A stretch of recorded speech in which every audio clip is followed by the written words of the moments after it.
Welcome, everyone, to this episode of Smarter Sourcing. My name is John Pavia, and today we are lucky enough to be joined by Arvind Nathan, Senior Vice President of Private Brands and Sourcing at the Michael Stores, headquartered down in outside of Dallas. Arvind, how are you today?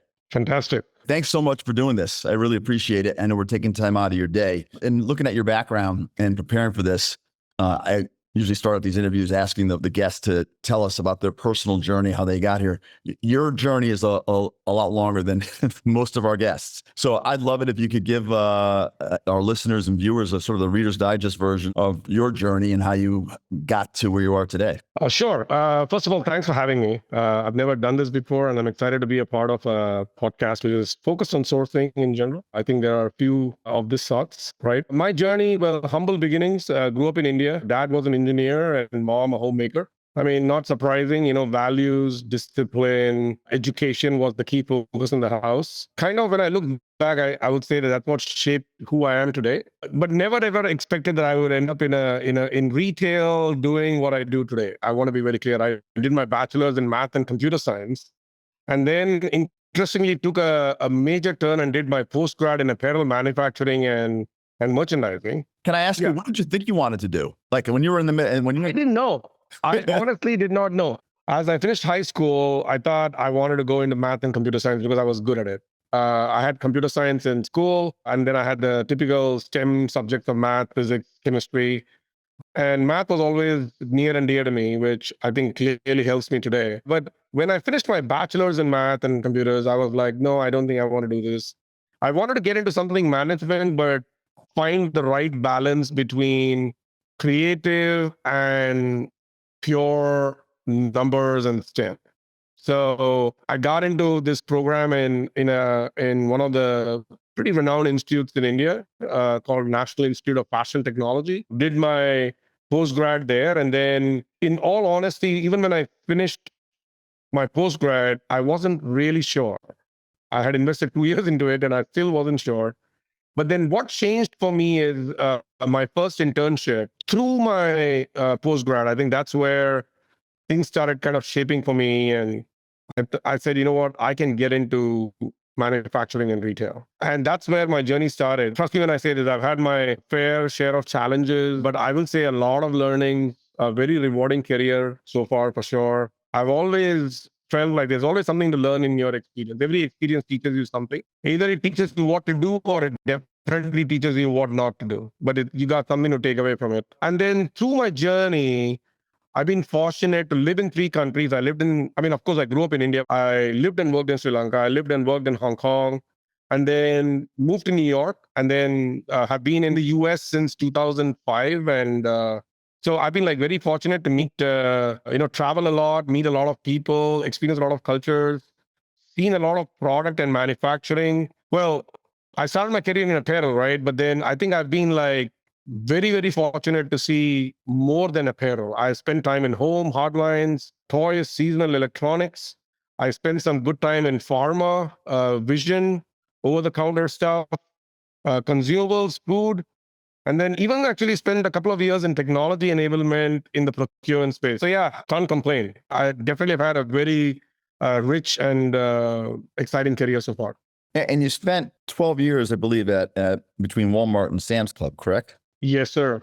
And that was interesting for me because I joined Walmart in apparel when Walmart had an apparel office in New York. And then they decided to move that office back to Bentonville. That was one of those pivotal times for me where I was like, okay, do I continue in apparel or do I want to see something more?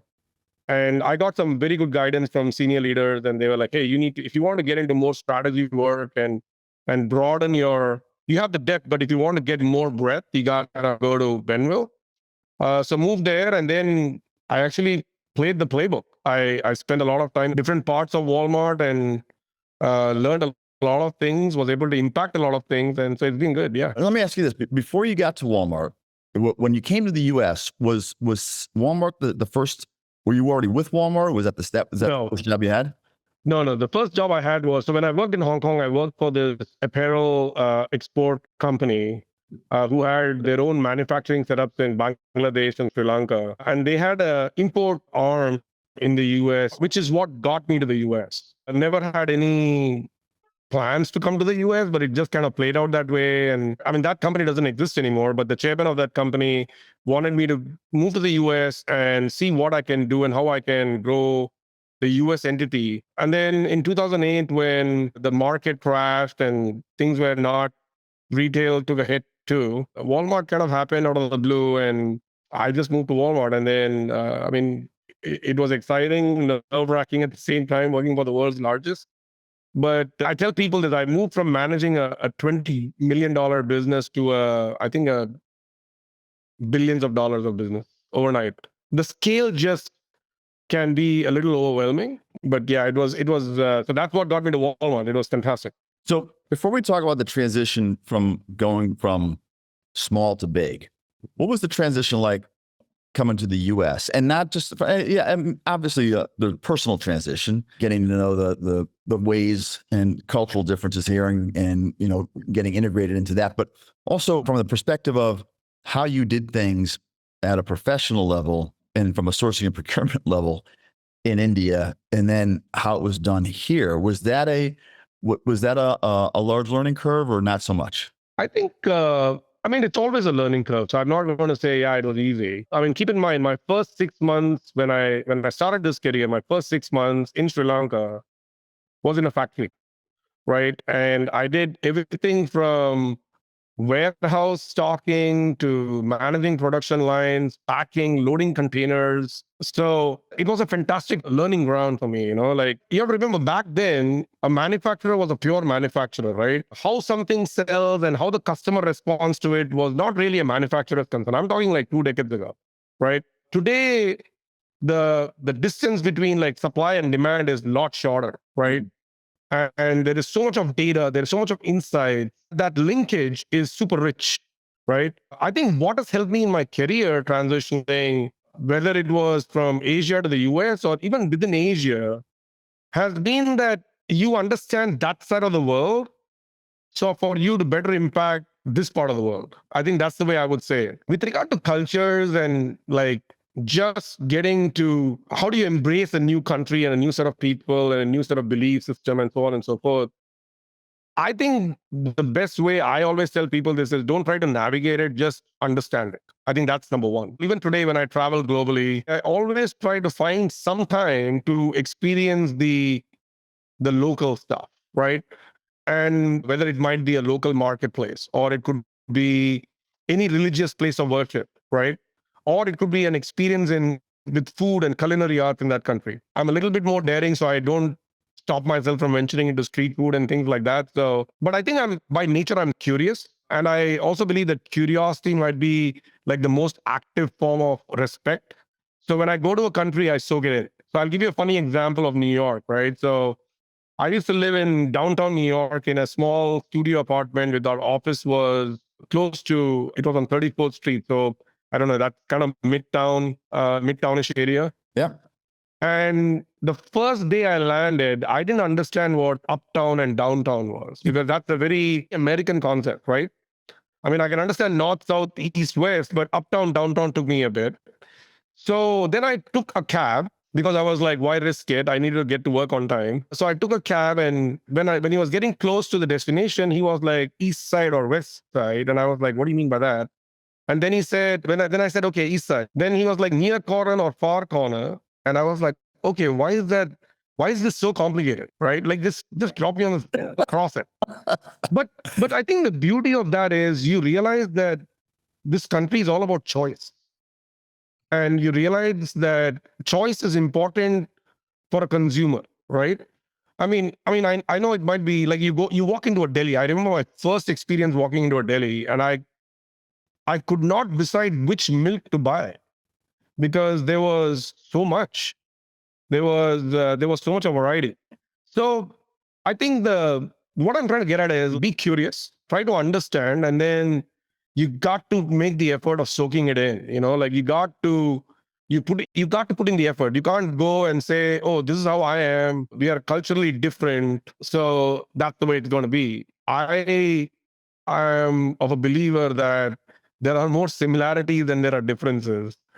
And I think that actually helped me a lot in my career as well. Like, as I have led larger teams now, and I mean, retail is a global operation, even if we have got stores only in the US, but it just helps the way you communicate, you understand, you connect, you build those partnerships. So yeah, US was interesting, but I'll tell you the honest to God, when I go to Asia on vacation and I do miss some of these options because now you get used to it. I'll tell you. Let me ask you a question. Do you take Yeah. do you take public transportation in places where you go? Oh, absolutely. I always do. Absolutely. Yeah, I always do. Yeah. I lived in Hong Kong for 2 years or so. I mean, you will lose your paycheck on taxis if you don't take public transportation. And that's when you see how people operate in that country. Like, I used to always wonder how in New York, in the busyness of New York, can people drink hot coffee and walk at the same time? I'm sitting on 38th Street right now, by the way, in Manhattan. That's where I'm doing this from. Oh, okay. I miss New York, one of my favorite cities in the world. But to your point, right? Like, you have to just pay attention. You have to learn to notice. It's great advice. And I have 4 kids and they're all grown now, but they're at that point where they're starting to really venture out in their jobs.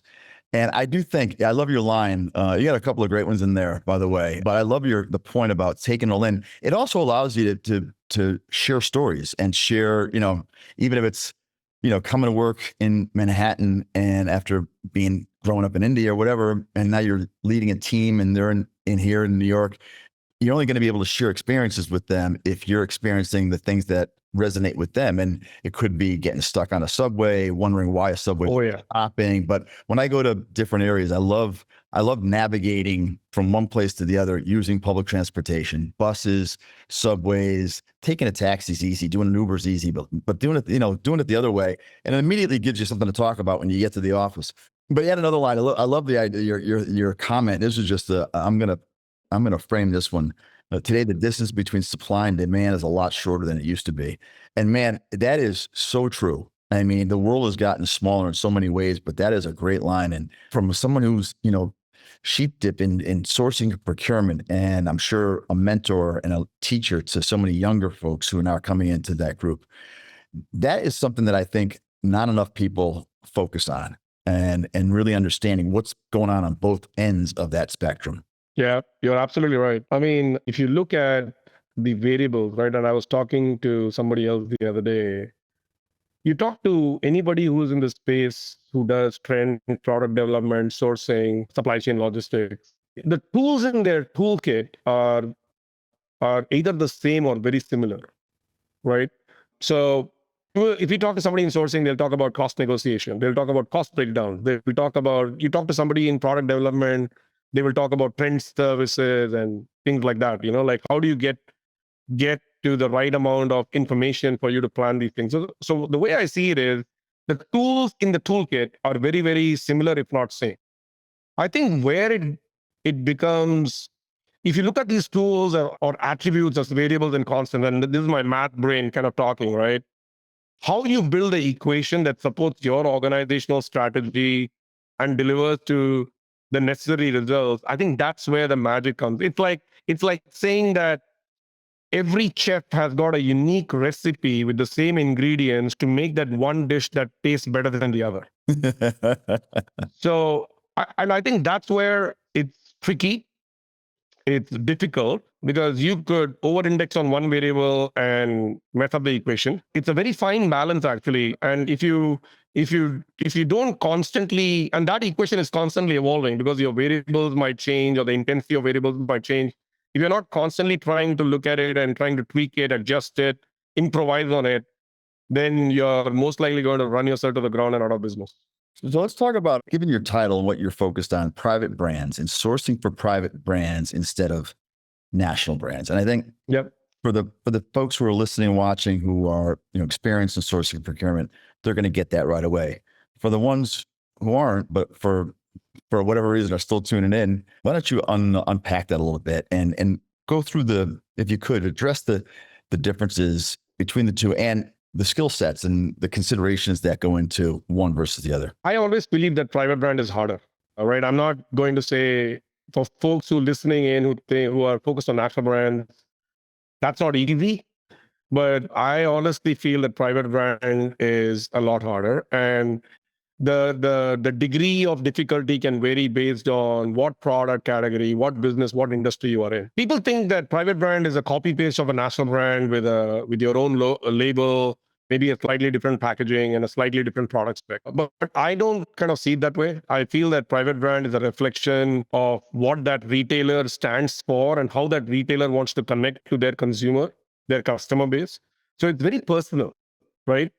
So, and I think that's what makes it difficult and hard. There's a lot more riding on it, right? Even from a pure business standpoint, there is a lot more riding on it. And we all will agree that, like today in retail, our primary objective is to wow our customers, increase their basket size, and definitely keep trying to get new customers into your ecosystem, right? So for private brand, the value equation is more important to maintain. Bringing it all to life in the store or online is a Herculean task, no matter how big or small your company is. And it takes the whole village. It takes the whole village to bring it all together. I think national brand has different kinds of pressures, right? But once you have overcome some of those pressures, I think it's a little bit more of a smooth sail because you have the brand equity to, which kind of is always a tailwind for you. But then when you kind of look at private brand, then you're more about personalization.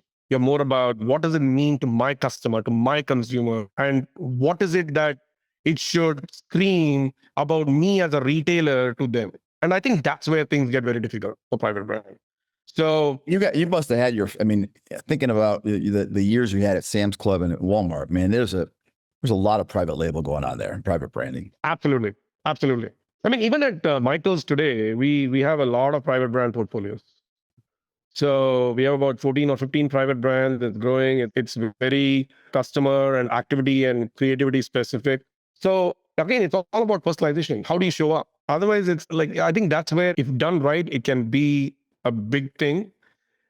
And if it's not done right, it can very quickly bring you down to your knees. And so I want to go back. I skipped over something. You said something I meant to ask you about it. So you're here in 2008.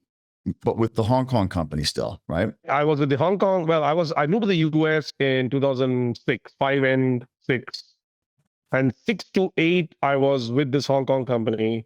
And then 2008, I think the tail end of 2008, I'm guessing November is when I switched to Walmart. So, but I guess what I wanted to ask you was, so you managed through a crisis before, meaning 2008 was rough for everybody, no matter what business you were in. How much did that prepare you for 2019, 2020? I mean, it did prepare me to the sense that, okay, I've been there, I've been through this too shall pass kind of a mindset, right? So I think from that perspective, it did prepare me, right? I think where I kind of always, and this, I don't know if this is a belief structure or a value structure that my parents had kind of drilled it into my head, was you got to stay rooted to the fundamentals, right? And there is a saying, I don't know, I'm going to mess this thing up, but there's a saying that even a kite flying high is grounded by the thread it's attached to, right? So you have to stay grounded, I think, and you have to stay rooted to the basics. If you kind of get your basics right, then you are better at managing crisis situations. Business is more complex today, so there is more ambiguity, there's more change, and so on and so forth. But the bottom line is you can only prepare for what you can anticipate. What is unexpected, you can only react. That's true everywhere. Nobody can dispute that. If you can anticipate something, you can prepare for it. If it's unexpected, you have the only option for you is react. But I always feel that if your fundamentals are great and you're rooted to those, you have a better chance of seeing the light at the end of the tunnel as you are reacting to unexpected situations. So I think that's what has helped me the most. And when I talk to my team, like today, I lead a team of 220 plus, right? So when I kind of get all of them together on a call, I do take some time to talk about what are the things that we need to be rooted and grounded on, and and how do you manage change and be agile in this environment that we are in? I mean, in today's environment, supply chain disruptions or any kind of disruptions, it's a loaded question. I mean, it's bound to happen. It is unavoidable. But I think that if you stay true to your fundamentals and stay rooted, I think you'll be fine. The 220, how are you structured in terms of how centralized, decentralized are you? It's almost balanced, actually. Half of it is in Asia and half of it in the US. So by that logic, I have two jobs, a day job and a night job, because I have to manage both. How do you build culture in an organization, just within your organization of 220 people plus? How do you try to matriculate culture throughout that organization when you're spread out like that? It's not easy. I think the first thing is, when the bigger the team, well, actually, you know what? Let me not say that. Any kind of team, small or big, because I have been an individual contributor in my life, and I'm leading a large team, right? I think the key is, can you get the team aligned to the vision, mission, strategy, etc. Right? So where I've seen a lot of people maybe not do that good of a job is, they paint a bullseye, but the bullseye is this big. Mm. And I'm like, that's not a bullseye. That's the bull. It's so if you're going to paint a bullseye, you got to be very clear. Your vision has to be very long range, very far fetching. I don't know if you remember, there used to be, I don't know which model it is, don't ask me. There was a Ferrari ad which came many, many, many years ago, which said, what can be conceived can be created. And I've always believed that if you want to dream, dream big, right? But then when you start grounding that dream with strategy and then tactics of execution, I think it needs to be more tangible, more concrete, more understandable. So small or big teams, the first thing is, let's make sure that everybody is on the same page with that, right? Something that changes every day is not a strategy. Something that changes every year is not a vision. It is maybe a strategy. So I think there needs to be very clear demarcation of what's a vision, what's a strategy, and what's your short, mid, long-term tactics of solving it. That's number one. Number two is, I think, just sharing experience, as to what you said earlier, right? Like, my teams travel, but what we do is, we make sure that when they come back, whether it's domestic travel or international travel, they share their stories. And what we also do is, we make sure that it's not very functional specific of a sharing, right?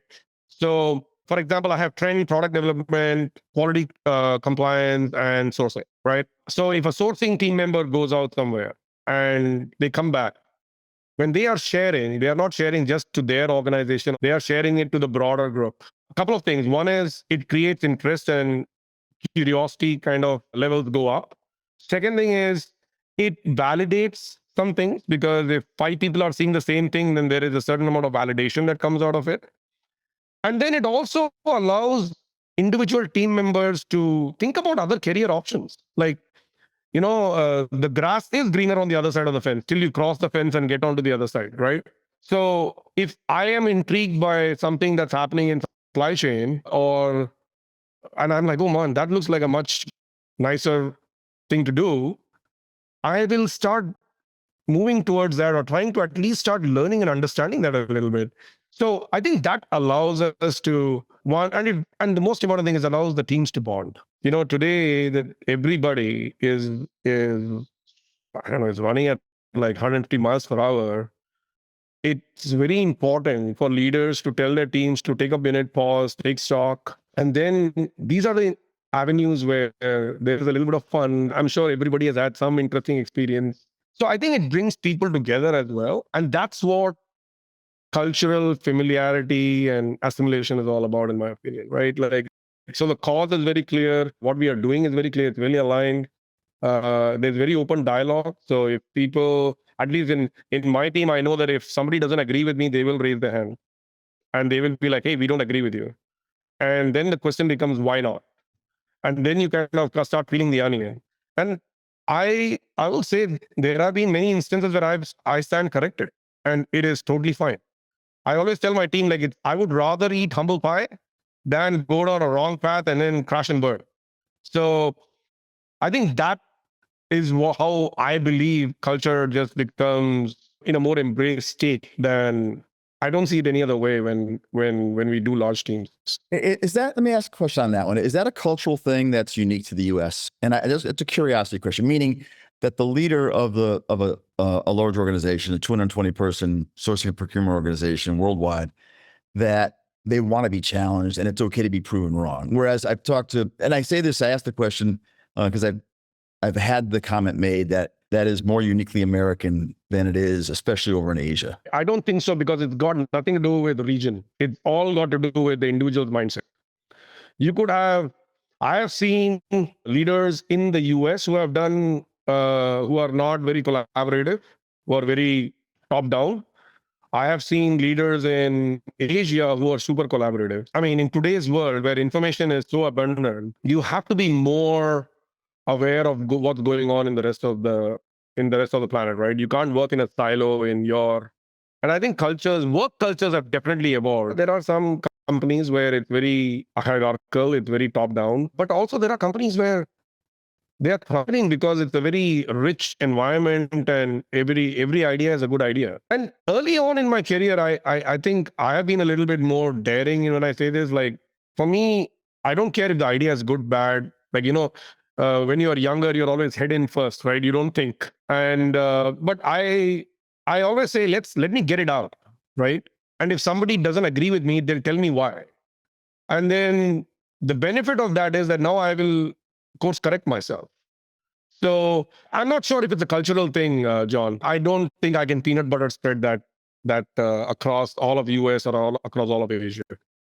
So I want to talk about your supplier selection process. And Yep. I say that because given your background and given where you are today, where you've been and where you are, man, you got a lot of things in your stores. You have a lot of things in your stores. You have a lot of different needs, even whether it's direct or indirect procurement. And so I can only imagine what your vendor list looks like. It's got to be long, and plus you need redundancy. So, and you must get approached daily by dozens of vendors who want to be new vendors, and others who are existing vendors, and maybe they're on the bubble of not being vendors much longer. So let me why don't you share with us your from a high level your supplier selection process and even how you maintain your relationships? Yeah, I mean, first of all, the baseline today is retailers need to meet the customers where and how they want to be met. That's standard. I think that's been said by a lot of senior leaders and a lot of experienced people all over in any business. I think that's how it's going to work, right? I will also say this. I think supplier identification, development, relationship building, it's all evolved a lot in the last decade and a half. Let's say that. Okay. Like in the past, you used to say factories and you used to say suppliers.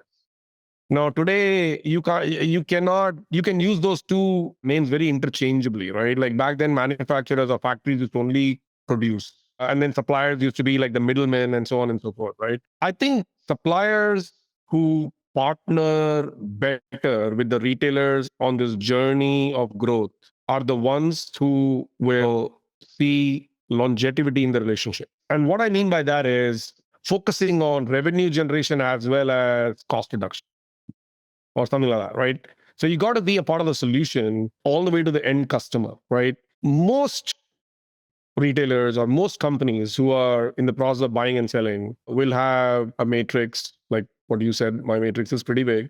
And then most of them will go through the typical process of supplier optimization. I think where things have gotten very interesting is today, the way we assess our suppliers is very multidimensional, right? So like I'm talking, if I go back like 2 decades, your criteria would be, are they costed right? Are they on time delivery? Do they pass all the audits? And that's it. And maybe there are a few more, but I'm just picking the highlights, right? But today you got to understand, do they have onshore warehousing? Do they understand trend and how the market is moving? Do they proactively come to the table with innovation? Are they e-com capable, dropship capable? And then even not just looking at like the capabilities as like a menu, but then even looking at how do they work with your cross-functional team, not just your team, right? How do they support the broader organizational deliverables and not just your deliverables as a private brand kind of entity? So when you start adding all these dimensions, suppliers, it becomes tough for suppliers. And I will say that suppliers who have grown through that change are the ones whom you want on your matrix. The others, unless they are building something which is very niche in terms of product, are usually the ones who fall by the wayside. I want to ask you the answer that you just gave right now. How much has that answer evolved? If I had asked you the same question 20 years ago, or even 15 years ago, 10 years ago, what would have been the difference between those two answers? What have you really, what's been the aha moment, some of the ahas that moments where you've said, boy, I understand a lot more now than I did 15 years ago about my supplier relationships? Well, I'll say this. When I was on the other side of the planet, my only focus was cost, quality, and on-time delivery. That was it. Mm. And I used to go and meet retailers and I would say, if I'm hitting all these three metrics, I'm doing a fantastic job. You should grow my business tenfold. But then when you start really, as you mature in your career and you're like, oh, what's important? What's the end game? Then you realize that, oh, you are not even hitting half the cylinders that you got to hit. Mm. And then you start kind of evolving. And then you get a lot of feedback from your cross-functional teams within the organization too. Like if people are not reaching out and asking for feedback, I strongly urge they do. Like I have built good relationships. It was not only in Michael's, even in Walmart. Like I mean, people will tell you. You'll say, hey, supplier A is good. And they'll be like, what do you mean he's good? He's horrible. Like he doesn't do these things. And those are the deliverables that I have to hit. And then you're like, okay, why am I saying that supplier is good when somebody else is saying that supplier is bad or not that good? Then you have to start then introspecting a little bit and saying, okay, how do I tweak my approach, my process, where it becomes a more organizationally favorable game and not just a departmentally favorable game. So yeah, 2 decades ago, that would have been very easy, John. But no, not anymore. So given your career now, especially with dealing with, sourcing procurement for companies with private brands, if you were to give advice to someone coming into a similar role for a similar kind of company, what would be the things you would say? Here are like the 2 or 3, and I know there's more than that, but here are the 2 or 3 things you really got to watch out for, because here's where you can make the really big mistakes. I think the first thing I would say is understand the bigger strategy. Don't go and don't ready, shoot, aim, right? Understand the bigger strategy first and then remember, I think we got to remind ourselves that we have to complement the organizational strategy, not kind of build our own, side road and do what we got to do. I think that's number one. So if you are not understanding the bigger organizational strategy, take the time to learn it. Understand how you play into it. And so that will be number one. Most people maybe don't spend enough time on it. And I think that's where things start kind of falling off the railings very quickly, right? So no ready, aim, fire. That's number one. Number 2 is make sure that you have alignment. You might not have agreement, but you definitely need alignment, whether it's internally within your teams or whether it's cross-functional. And then the third thing I would say is move fast. Mm-hmm. Because there are going to be many things which are going to slow you down. Like you had asked a question about, supply chain disruption and things like that, things that you can't see. You can't be prepared for that, right? Like I said, you don't see it coming, you can't anticipate it, you are not prepared for it. So what you got to accelerate. And you cannot go slow. I used to have one of my old bosses, and I'll tell you, I've been very fortunate with some excellent bosses through my career. One of my old bosses used to say, Arvind, you need to slow down a little bit. And I'm like, is retail slow? That used to be my answer to her. And she would be like, nope, let's keep going. I mean, look at it this way, right? I've used this example in one of my team meetings. I follow Formula One a little bit. And if you go back, I would say 10 years to how long it takes for a quick stop, you're looking at like 20 seconds or so for a pit stop. Today, I think the fastest recorded pit stop is by Red Bull at 2.34 seconds or something. Now, here is the way I kind of equate this to my team. That car is worth, I'm going to guess, like $15 million. So it's a very expensive piece of machinery in front of you. At any pit stop, there are about 20 to 25 people working on the car. And then you're working on it's a very expensive machinery. You have to be extremely skilled. You got to be extremely coordinated for you to then get it out of the pit stop in 2.5 seconds. So now you put things into perspective and say, don't you want your operations to work the same way? Cross-functionally connected, extremely skilled people, very well coordinated, working on something which is very important, but then getting it out very quickly. And then you're like, oh yeah. So that's where I would, if you ask me, what do I want to tell people in this trade and in this business, that's what I would say is the end goal. At least in my head, that's my dream state. Got it. So let's talk about technology. Technology is, I mean, especially AI is changing the way we all do a lot of different. I heard a story this morning about whether or not search engines like Google are going to be around 10 years from now because people are starting to use Perplexity and ChatGPT to do to search for things they would search on Google for, which, seems amazing. But in the world of sourcing and procurement, how do you think it's already impacting that industry, and do you see it coming? What do you see around the corner, and how it's really going to have a bigger impact? So let me backtrack a little bit, right? So I was fortunate to spend almost 2.5 years when I was at Walmart, supporting the global sourcing part of Walmart with tech enablement. Okay, and I think back then blockchain and machine learning, predictive analytics was like a big thing, and still is. I think it still is. I think AI is definitely the forefront of where mankind is going, but that doesn't mean that the other technology in some shape or form doesn't apply. So I at least, and I could be totally wrong here because there are tech gurus in the world who will say, Arvind, you are like dated and archaic in your thought process. And I think there is a role for AI. I think AI is definitely going to play a role in our space, no doubt. But if you ask me, like, is it being used to the max today, or I think there is a lot more understanding that needs to happen in AI. I know that machine learning models and predictive analytics are a little bit more commonly used today than maybe the AI is in the sourcing, development, procurement space. Like I would use AI in print. I would use AI in design stuff.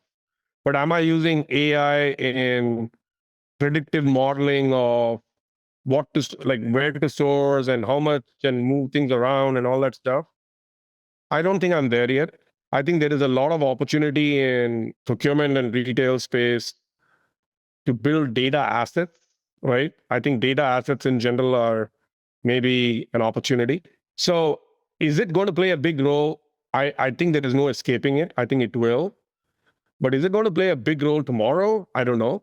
Maybe in 1 year's time, 2 years' time, when that kind of tech trickles down to more mass consumption, I think it will start kind of evolving. That's my 2 cents of it right now. It requires a certain amount of understanding is what I'm going to say. And I'm not sure if the whole sourcing and procurement world is there yet. So with that said, especially in light of that answer, and when I think about value creation, because I in reading your bio, you've created value. I mean, you're just not just just playing a role and fulfilling a function. You really are creating value. And so when you think about coaching your successors and the future leaders who are going to come through your organization, what's the advice that you have for them? And not just playing the role of someone who's buying stuff, right? But actually creating long-term value for their company. I think the first thing is like I think when I look at it from a personality standpoint, right? I think first thing is you got to be curious. Like they always say, right? Like change is equal to opportunity, which is equal to shareholder value, right? So that's really fundamental, right? So I think the first thing I would say is whether it's a new person coming into retail and thinking about this space of a private brand and sourcing or supply chain or whatever, I think the first thing is be curious. Second thing is be agile. I cannot tell you how important agility is today in just the way we think, show up, do things. Agility is critical, right? So you can't escape that. You got to be exposed. So I don't, especially for the younger people coming in, I would say that, God, diving into something head first is not necessarily a bad thing.